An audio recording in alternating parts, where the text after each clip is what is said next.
Hello students, welcome to my YouTube channel Geography Guru. Today we are going to discuss about class 9th SST Social Science worksheet number 48. Today's worksheet is going to be very important one, काफ़ी important रहने वाली है. In this worksheet we are going to continue our third chapter of history, that is Nazism and the rise of Hitler. In this chapter so far we discussed about how Hitler became the chancellor of the Germany and later he became the dictator of the Germany. And his policies, his ideologies led to the Second World War. ये हम पढ़ चुके हैं कि कैसे Hitler की जो ideology थी उसके कारण जर्मनी में बहुत कुछ होता है और उसी के कारण सेकेंड वर्ल्ड वॉर होता है. In this worksheet we are going to discuss about how the Nazi ideology become popular among the German people, कैसे वो पॉपुलर हुई and how the people of Germany reacted towards that, कैसे उनका reaction था. And in the end we will discuss about the Holocaust. ये Holocaust क्या है? Let's begin. As it is visible on your screen, जैसा कि आप अपनी स्क्रीन के ऊपर देख पा रहे हैं, this is worksheet number 48, our subject SST Social Science, in which history chapter number 3 Nazism and the rise of Hitler is going on. Date 24th of October 2020. Nazi art of propaganda. पिछली worksheet में हमने समझा था that Nazi ideology was based on the one sentence that all the people in the world are not equal. Some are better than the others. यानी Nazi ideology थी वो ये समझती थी कि सभी बराबर नहीं होते, कुछ बेटर होते हैं. Some are the superior and some are the inferior and they consider that German Aryans are on the top and the Jews are at the bottom. उनको लगता था कि हम टॉप पे हैं. And they also believe that there is a survival of the fittest, there is a survival of the strongest, that strongest is going to survive in this world, कि जो सबसे ताकतवर है वही बचेगा और बाकी सभी खत्म होने वाले हैं. So due to this their basic ideology थी, उसके कारण they begin to increase their power. They focused on to increase the power, यानी उनका फोकस सिर्फ इसी के ऊपर था कि पूरा विश्व है वो सिर्फ पावर के ऊपर चलता है. And they considered Jews as their the greatest enemy, और यूज़ को उन्होंने सबसे बड़ा दुश्मन मान के चल रहे थे. तो ये सब कुछ हमने पढ़ा पिछली वर्कशीट में. आज हम डिस्कस करने वाले हैं कि how they get their Nazi ideology popularized among the German people, कि कैसे उसको पॉपुलाइज किया, कौन सी स्ट्रेटजी थी, किस तरीके की उनकी पॉलिसीज रही थी. चलिए हम देखते हैं. That Nazi regime used language and media with care and often to great effect. जो फर्स्ट उनका मेथड था, that they used media effectively, very effectively. उन्होंने मीडिया को यूज़ किया to get their ideology popular among the people. यानी कि सबसे जो पहला तरीका उन्होंने अपनाया, that they used wisely the media of Germany. यानी कि जर्मनी की मीडिया को बहुत अच्छे तरीके से यूज़ किया. जो सेकंड उनका मेथड था, that their terms they coined to describe the various practices are not only deceptive but are chilling too. इसके साथ साथ they use the specific words. उन्होंने कुछ स्पेसिफिक वर्ड्स को यूज़ किया जिसको हम टर्मिनोलॉजी बोलेंगे. ओके. सेकंड जो उनका तरीका था, that they didn't use the direct word such as the kill or such as the murder. They use the deceptive जो वर्ड थे, उन डिसिप्टिव वर्ड को यूज़ किया गया, यानी कि जो भ्रामक जिसको बोलेंगे, इस टाइप की वर्ड्स को यूज़ किया गया. So that the people out of the Germany they didn't come to know about these type of the things what was happening in the Germany. यानी बाहर के लोगों को पता ही नहीं चला. 80 लाख लोग मारे गए थे 1941 टू 1945 के बीच में, लेकिन किसी को पता नहीं चला. क्यों नहीं पता चला? Due to their that art of propaganda, जिसमें उन्होंने कुछ अलग से वर्ड यूज़ किए थे. सो पहला जो उनका तरीका था, that they used wisely media to popularize their ideas. अपने आइडियाज़ को पॉपुलर करने के लिए उन्होंने मीडिया का यूज़ किया. सेकंड ये था कि they use the specific words for the specific cause. उन्होंने स्पेसिफिक वर्ड को यूज़ किया. जैसे Nazi never use the words kill or murder in their official communication, कभी भी यूज़ नहीं किया ऑफिशियल कम्युनिकेशन में, ऑफिशियल डॉक्यूमेंटेशन में, कहीं पे भी किल या मर्डर यूज़ नहीं किया और 80 लाख लोगों को मार दिया. They mass killing word terms as special treatment, कि जब काफ़ी सारे लोगों को मारा जाता था उसको ये वर्ड यूज़ करते थे special treatment. Final solution for the Jews. to kill the Jews, the word was used, final solution. And euthanasia for the disabled, to kill the disabled, the euthanasia word was used, selection and disinfection, such types of terms were used during the Nazi Germany. Evacuation meant deporting people to gas chambers. Gas chambers were labeled as the disinfection area. यानी ऐसे काफ़ी सारे word use किए गए जिससे किसी को पता भी नहीं चला. सो जो सेकंड उनका तरीका था to get their ideology popularize, that they use the misleading words. आप इजी वर्ड अगर टर्मोलॉजी यूज़ करोगे तो आप मिसलीडिंग कह सकते हो. They use the misleading words such as the final solution, special treatment et cetera. And due to these misleading words people become follower of the Nazi ideology, उसके follower बन जाते हैं. उसके बाद जो थर्ड तरीका था, जो थर्ड मेथड था उनका, that Nazi ideas were spread through the visual image, films, radio, posters, catchy slogan and leaflets etcetera. यानी कि they used visual image, films, radio, posters, catchy slogan etcetera to popularize their idea और to popularize their ideology. अपनी ideology के प्रचार प्रसार के लिए उन्होंने इन सभी का भी यूज़ किया. ओके, इसके साथ साथ इन पोस्टर्स और group identified as the enemies of Germans were stereotypes, mocked, abused and described as evil. And जो चौथा मेथड था, that the people who were not the supporter of the Nazism, जो Nazism के supporter नहीं थे, they were mocked, they were abused and they were described as the foreign agent. यानी कि जो उनके फॉलोवर नहीं बनते थे, those who use to oppose the Nazism को जो अपोज करते थे, उनको कैसे रिप्रेजेंट किया जाता था कि these people were mocked, these people were abused and they were represented as a foreign agent. यानी कि उनको described as a foreign agent. उनको ये बताया जाता था कि ये विदेशी एजेंट है.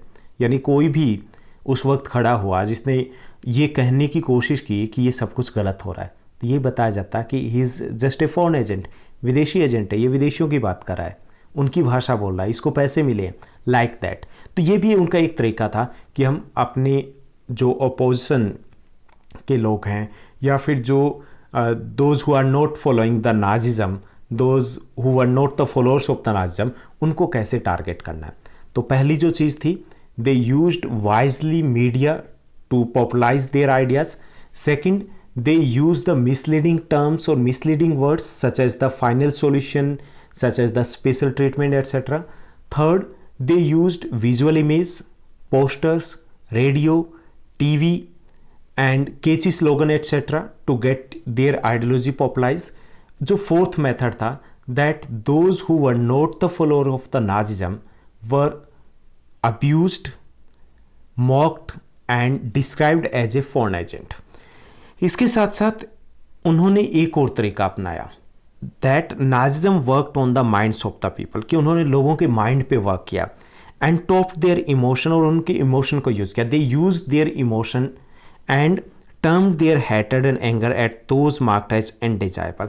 यानी कि they were not doing really for the development of the country, वो डेवलपमेंट के लिए कुछ नहीं करे थे, but they knew that how to use the emotion of the people.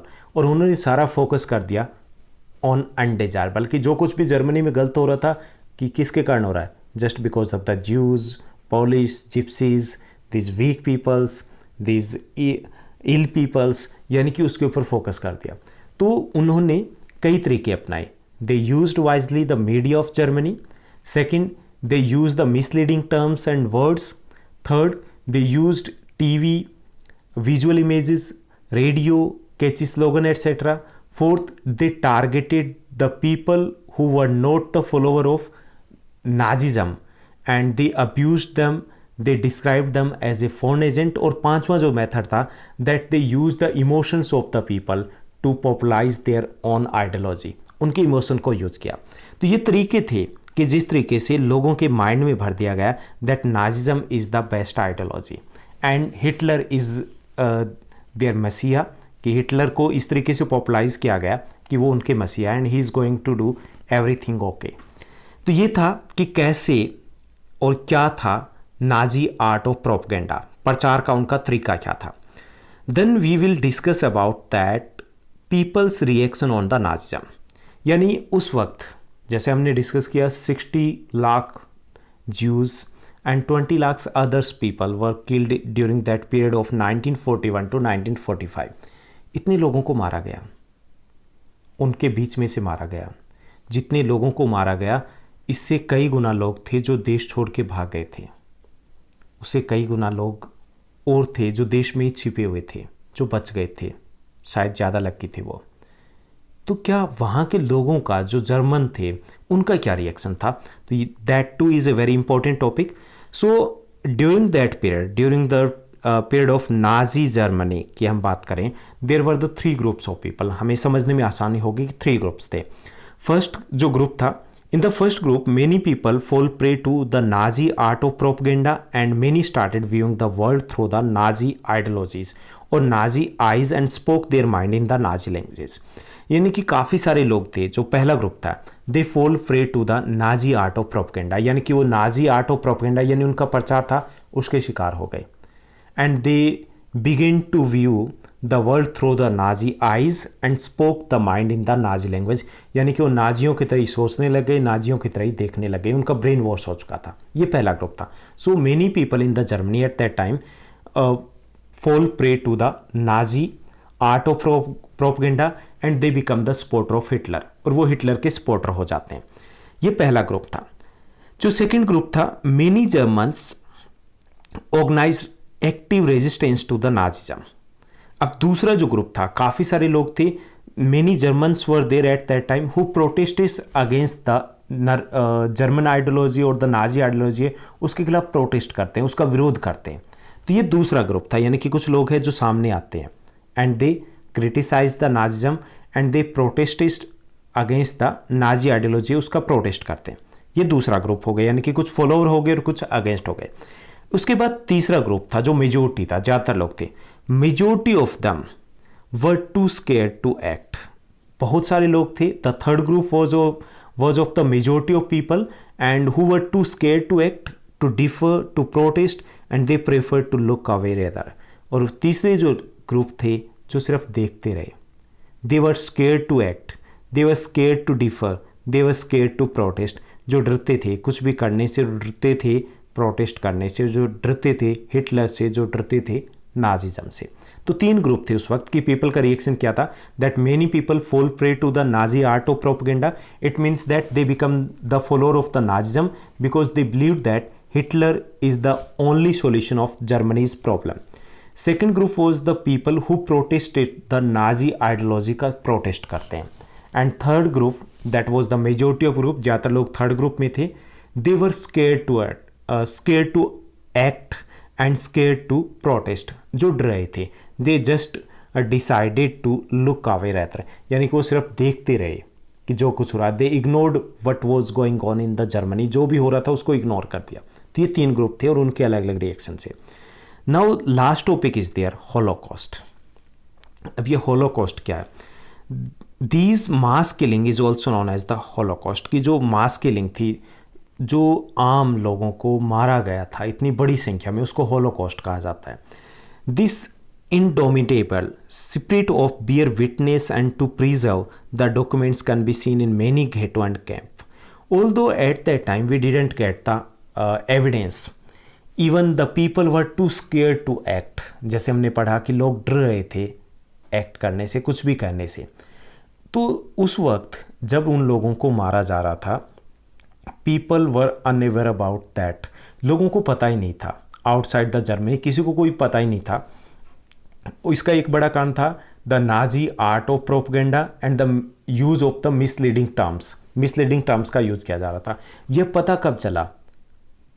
It came to know to the world after the end of second world war. जब second world war ख़त्म हो गया और जो फॉरेन आर्मी है Germany में entry करती है, तब पता चलता है कि कुछ लोग जो बच गए थे, जो थोड़ी ज़्यादा लकी थी, जो बच गए थे, उन्होंने बताया कि ऐसा कुछ हुआ था। इसके जो विटनेस है, विटनेस क्या है कि विटनेस है means documents that were found in the areas of ghetto and the camps. Camps जिनको कंसंट्रेशन कैंप्स कहा जाता था। Concentration camps means where the people were tortured to death, यानी कि उनको तंग किया जाता था ताकि वो मर जाएं।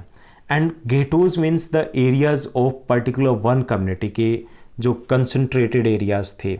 हाईली डेंसली पॉपुलेटेड एरियाज थे उनको घेटो कहा जाता। जैसे यहूदी लोग थे उनको फोर्स किया गया कि वो एक ही कॉलोनी में रहेंगे, आउटर एरिया में रहेंगे, तो वहाँ पर काफ़ी ज़्यादा भीड़ वाला इलाका होता था, उसको घेटो कहा जाता था।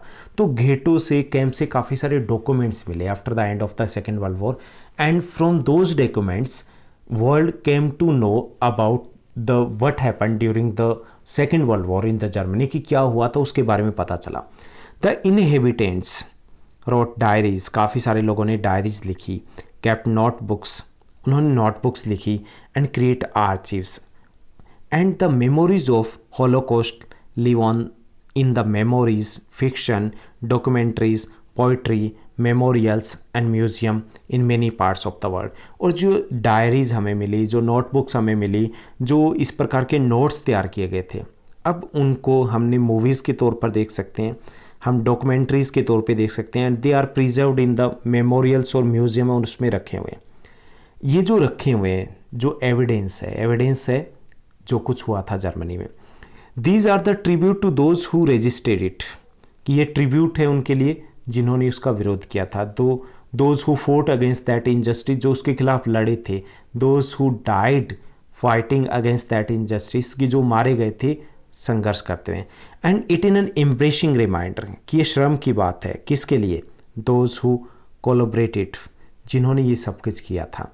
And a warning to those who watched in silence, और ये वार्निंग है उन लोगों के लिए जो सिर्फ देखते रहे थे, they ignored what was happening in the Germany. Warning इसलिए क्योंकि कल कुछ और थे, कल को वो भी हो सकते हैं। तो ये था आज की हमारी वर्कशीट, जिसमें हमने समझा कि कैसे जो नाजी आइडियोलॉजी है उसको पॉपुलर किया गया, कौन से तरीके अपनाए गए।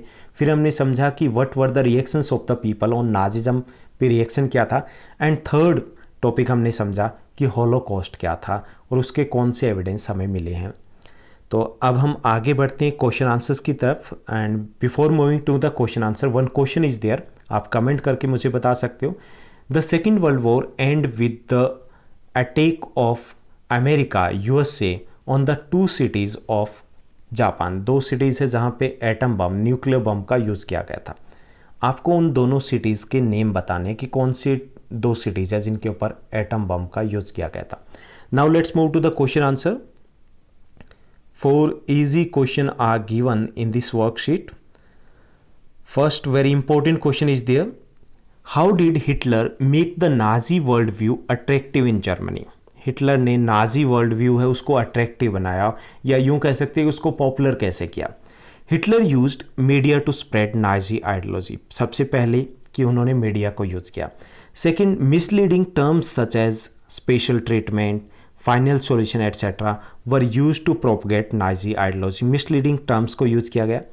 Third, films, radio, TV, poster, catchy slogan etcetera were used for propagating Nazi ideas. इसके अलावा इन सब का भी यूज़ किया गया ताकि उसको और ज़्यादा पॉपुलराइज किया जा सके।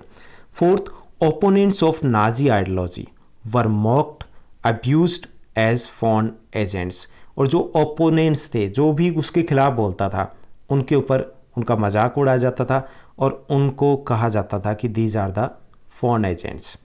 Fifth, those who didn't support Nazi ideology को, जिन्होंने सपोर्ट नहीं किया, were said to be anti national, और उनको देश का विरोधी भी बताया जाता था। तो ये कुछ तरीके थे जिसके द्वारा उन्होंने अपनी आइडियोलॉजी को पॉपुलर किया था। Now let's move to the second question.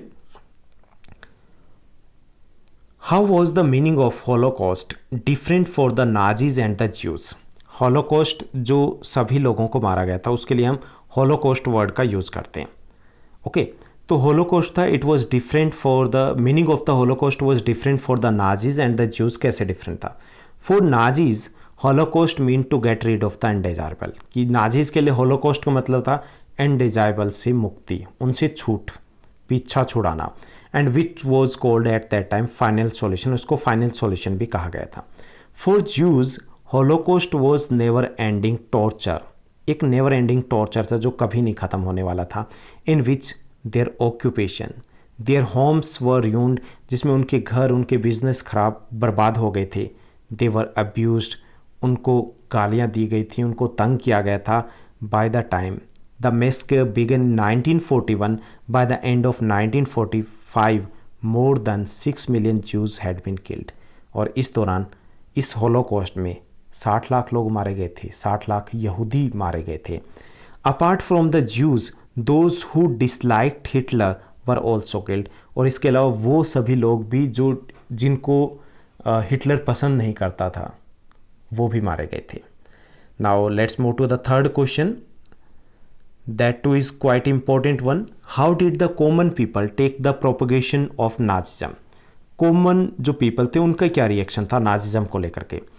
Many people fell prey to Nazi terminology and art of propaganda. काफ़ी सारे लोग थे जो इम्प्रेस हो गए थे नाजी आइडियोलॉजी से, उनके जो आर्ट ऑफ प्रोपोगेंडा से. They believe that Nazism is the best option for this country. उनको लगता था कि नाजिज्म ही सबसे बेटर है. The second group was of those who strongly oppose Nazism. दूसरा ग्रुप उन लोगों का था जिन्होंने अपोज किया था who oppose Nazism, who opposed Hitler. There was a third group that was the majority group जिसमें ज़्यादातर लोग आते थे. Who kept watching everything silently and were afraid to protest. कि तीसरा ग्रुप था जो सब कुछ देखते रहे थे. They were scared to protest, they were scared to act. यानी कि कुछ भी नहीं किया, सिर्फ देखते रहे थे. तो ये तीन ग्रुप थे, तीनों ग्रुप का अलग अलग रिएक्शन था. Now fourth question is there, that is the HOT question, जिसको हम हाई ऑर्डर थिंकिंग स्किल का क्वेश्चन बोलते हैं. That is the question is not just to read, इसको हमें फील करना है. जैसे यहाँ पे दिया गया, imagine that you are a student of a school in Germany. कि आपको इमेजिन करना कि आप जर्मनी के एक स्कूल के स्टूडेंट हो. इमेजिन कीजिए many of your friends are Jews in the school. Imagine कीजिए कि आप उस स्कूल में हो जब हिटलर है. इमेजिन कीजिए कि आपके बहुत सारे फ्रेंड हैं वो ज्यूज़ हैं. You believe that Jews are not so bad. और आप ये मानते हैं कि ज्यूज़ इतने बुरे नहीं होते हैं या बुरे नहीं हैं. वट वुड यू से टू योर फादर. और आपको इमेजिन करके बताना है कि उस वक्त अगर आप होते तो अपने फादर को क्या कहते, कैसे बताते कि ज्यूज़ बुरे नहीं हैं, क्या हो रहा है देश में, क्यों हो रहा है. तो काफ़ी हमारा एक लेंथी थोड़ा सा आंसर बनेगा because we need to write a paragraph. अगर पैराग्राफ हमें राइट करना है तो it must be 100 to 120 words में होना चाहिए. तो इसलिए थोड़ा सा लेंथी है, ज़्यादा लेंथी नहीं है. तो इसको आप फील कीजिए. I didn't feel comfortable in school today. आज मुझे स्कूल में अच्छा नहीं लगा. Don't know why it didn't look good. और पता नहीं क्यों मुझे कुछ अच्छा सा फील नहीं हो रहा. Some friends were talking about Jews being expelled from the country. काफ़ी सारे फ्रेंड्स बात कर रहे थे ज्यूज़ को देश से निकाला जाएगा. My teacher had some such fun tone about them. और मेरी टीचर की भी ऐसी कुछ टोन थी.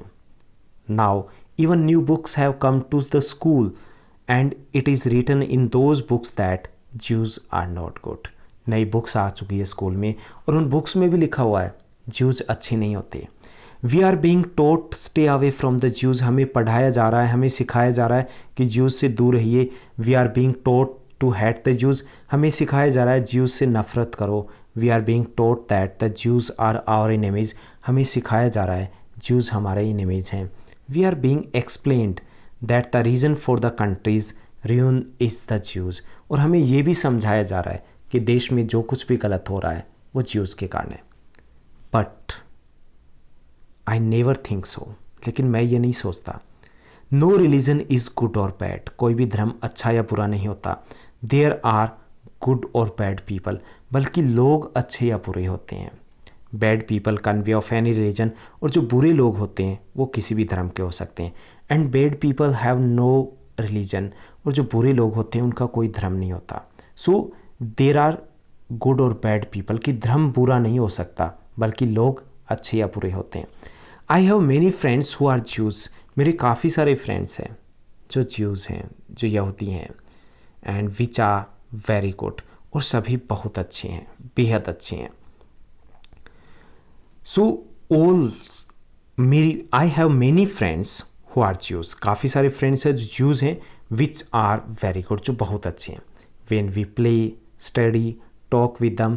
जब हम उनके साथ खेलते हैं, पढ़ते हैं, बात करते हैं, we never feel that they are different from us. हमें कभी नहीं लगता कि वो हमसे अलग है. It seems that they too belongs to our country. और सोसाइटी। ऐसा लगता है कि वो भी हमारे देश के हैं, हमारे ही समाज के हैं, हमारे अपने हैं। God never teaches anyone to hate any religion. भगवान, ईश्वर, अल्लाह, खुदा कभी नहीं कहता कि दूसरे से नफ़रत करो, किसी दूसरे धर्म से नफ़रत करो। Everyone's religion has the same message that love everyone. Her religion का, एवरी रिलीजन का एक ही मैसेज होता है, दूसरे से प्यार कीजिए। Love for humans is love for God. मानव से प्यार ही भगवान से प्यार है, ईश्वर से प्यार है, अल्लाह से प्यार है। We all belong to this country. हम सभी इस देश के निवासी हैं। Don't know why I don't feel good listening to the rumours about my friends. पता नहीं क्यों मुझे अच्छा नहीं लग रहा जो अफवाहें चल रही है देश में। My heart is saying that if we remain silent now we are as guilty as those who commit crimes. कि मेरा दिल कह रहा है कि अगर अब हम चुप रहे तो हम उतने ही दोषी हैं जितने कि वो लोग जो ये सब कुछ कर रहे हैं। We should listen to our heart. हमें अपने दिल की सुननी चाहिए। And stand with our loved ones. और हमें अपनों के साथ खड़े होना चाहिए। तो ये था हमारा लास्ट क्वेश्चन, जिसमें हमें फीलिंग लिखनी है, एक पैराग्राफ लिखना है कि अगर हम जर्मनी में उस वक्त होते, हमारे फ्रेंड्स जो ज्यूज़ हैं, तो हम कैसा फील करते हैं, कैसा लगता है, क्या वास्तव में वो बुरे हैं। तो ये सब कुछ मैंने लिखने की कोशिश की है। You can rewrite it. आप इसको दोबारा से लिख सकते हो, बेटर तरीके से लिख सकते हो, और अगर आपको ये लग रहा है लेंथी तो इसको आप थोड़ा शॉर्ट भी कर सकते हो। तो ये थी हमारी आज की आसान सी वर्कशीट। उम्मीद करता हूँ आपकी स्टडी बेहद अच्छी तरीके से चल रही हुई। उम्मीद ये भी करता हूँ कि आप स्वस्थ होंगे, मस्त होंगे, घर पर होंगे और अपनी प्लानिंग के साथ पढ़ पा रहे होंगे। तो ऐसे ही पढ़ते रहिए, हमारे साथ भी बने रहिए। इस चैनल को लाइक, शेयर, सब्सक्राइब ज़रूर कीजिएगा। Thank you, bye bye, have a nice day.